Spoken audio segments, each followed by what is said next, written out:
Study IQ IAS, अब तैयारी हुई affordable. Study IQ presents the podcast में आप सबका स्वागत है।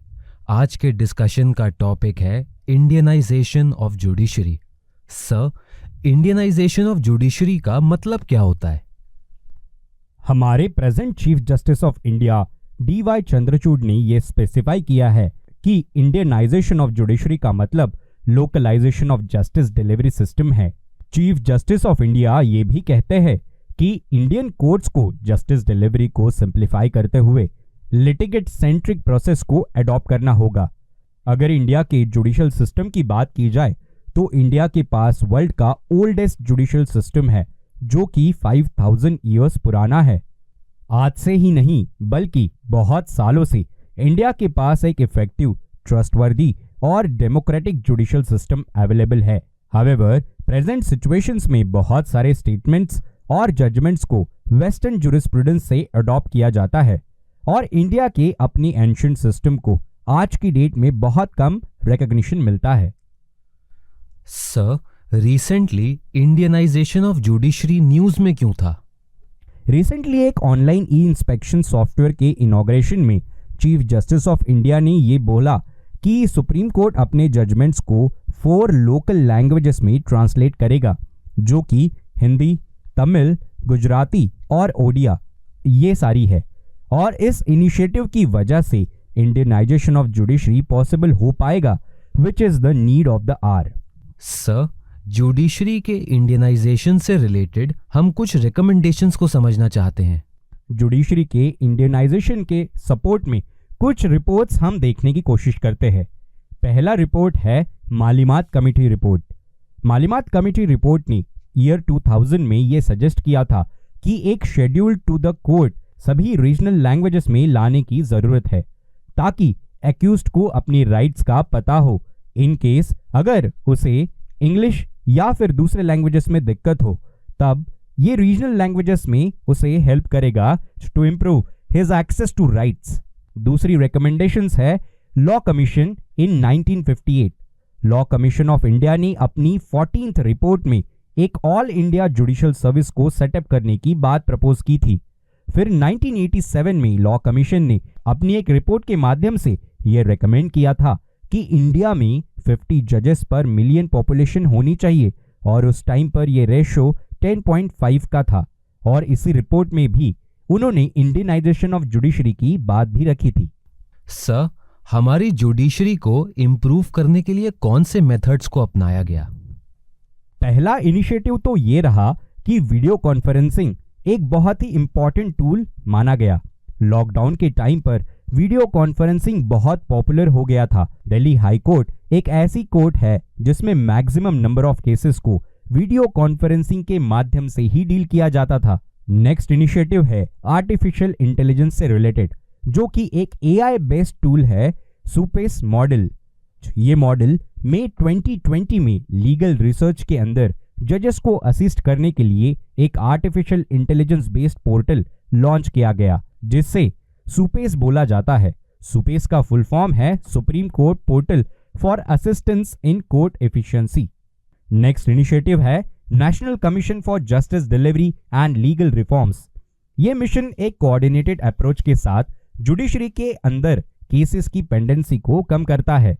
ये मिशन इंश्योर करता है कि जुडिशियल एडमिनिस्ट्रेशन को सोसाइटी के हर इंडिविजुअल तक पहुंचाया जाए और ये मिशन कोर्ट्स के बेटर इंफ्रास्ट्रक्चर की भी बात करता है और कोर्ट्स के स्ट्रेंथ को बढ़ाने के लिए भी मिशन काम में आता है। नेक्स्ट इनिशिएटिव ये है to improve infrastructure for judicial officers of district as well as subordinate courts.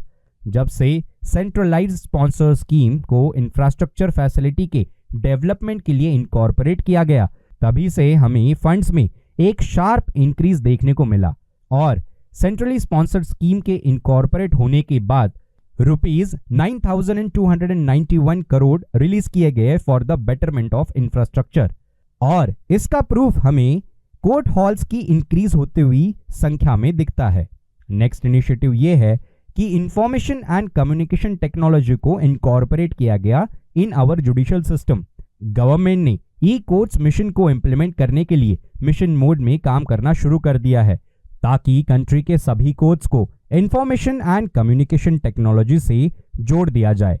आज की डेट में 18,735 कोर्ट्स ऐसे हैं जिन्हें पूरी तरह से कंप्यूटराइज किया गया है और इनमें से डिस्ट्रिक्ट एंड सबऑर्डिनेट कोर्ट्स भी शामिल है। सर, इंडियन जुडिशियल सिस्टम में हमें कौन से चैलेंजेस देखने को मिलते हैं? पहला चैलेंज तो पेंडेंसी ऑफ केसेस से रिलेटेड है।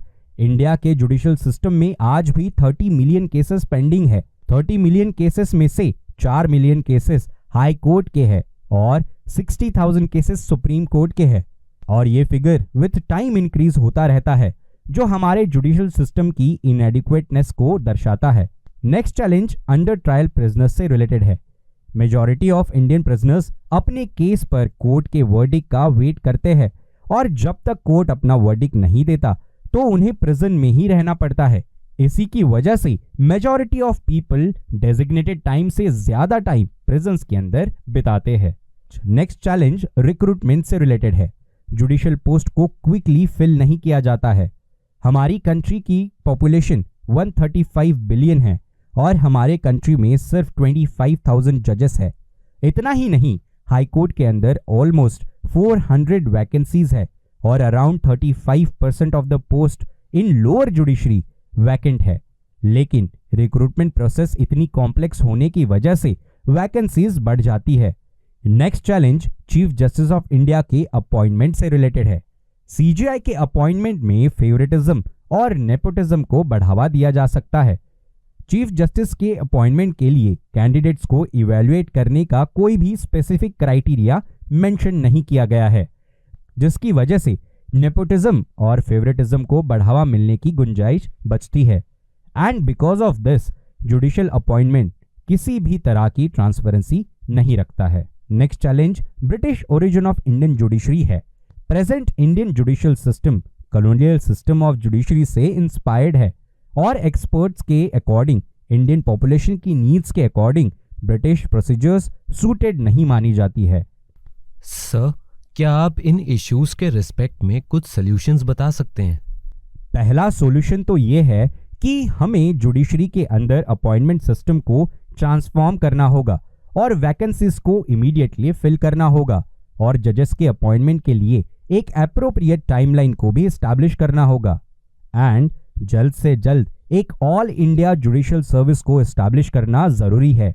मोरेवर हमें इन्वेस्टिगेशन प्रोसीजर को भी रिफॉर्म करने की जरूरत है, क्योंकि इंडिया के पास एक एक्टिव इन्वेस्टिगेशन पॉलिसी नहीं है, जिसकी वजह से बहुत सारे इनोसेंट इंडिविजुअल्स को गलत तरीके से चार्ज किया जाता है और बाद में पनिश भी किया जाता है। इसीलिए इंडियन गवर्नमेंट को एक इन्वेस्टिगेशन पॉलिसी को फॉर्मुलेट करना बहुत जरूरी है, जो प्रोएक्टिव और कॉम्प्रिहेंसिव हो, ताकि सभी स्टेक होल्डर्स को सेम पेज पर रखा जा सके। अगला सॉल्यूशन है कि जस्टिस डिलीवरी सिस्टम के अंदर इनोवेटिव सॉल्यूशंस को इंक्लूड और इनकॉर्पोरेट और मोटिवेट भी किया जाए। हमारी कंट्री के अंदर बैकलॉग ऑफ केसेस बहुत ज्यादा है और इतने बड़े बैकलॉग को रिड्यूस करने के लिए जस्टिस डिलीवरी सिस्टम के अंदर इनोवेटिव सॉल्यूशंस की जरूरत है। रिसेंटली हमारे चीफ जस्टिस ऑफ इंडिया ने ये बोला है कि कोर्ट के जजमेंट्स को अब 4 लैंग्वेजेस में ट्रांसलेट भी किया जाएगा और ये इनिशिएटिव जुडिशियल सिस्टम को एक एफिशिएंट बनाने में हेल्प करेगा। जुडिशरी को भी ये समझना चाहिए कि उनकी रिस्पॉन्सिबिलिटी है कि कॉमन सिटीजन्स कोर्ट के जजमेंट्स को समझ सके। Sir, thank you for giving us the information. Dear listeners, आज के एपिसोड में बस इतना ही। नेक्स्ट एपिसोड में एक नए टॉपिक के साथ हम फिर से आपसे कनेक्ट करेंगे। तब तक आप स्टडी आईक्यू के साथ बने रहिए एंड कीप स्टडिंग। आप study IQ presents the podcast को सभी ऑडियो स्ट्रीमिंग प्लेटफॉर्म्स पर सुन सकते हैं, जैसे Spotify, hub hopper, Apple podcast etcetera. Thank you for listening.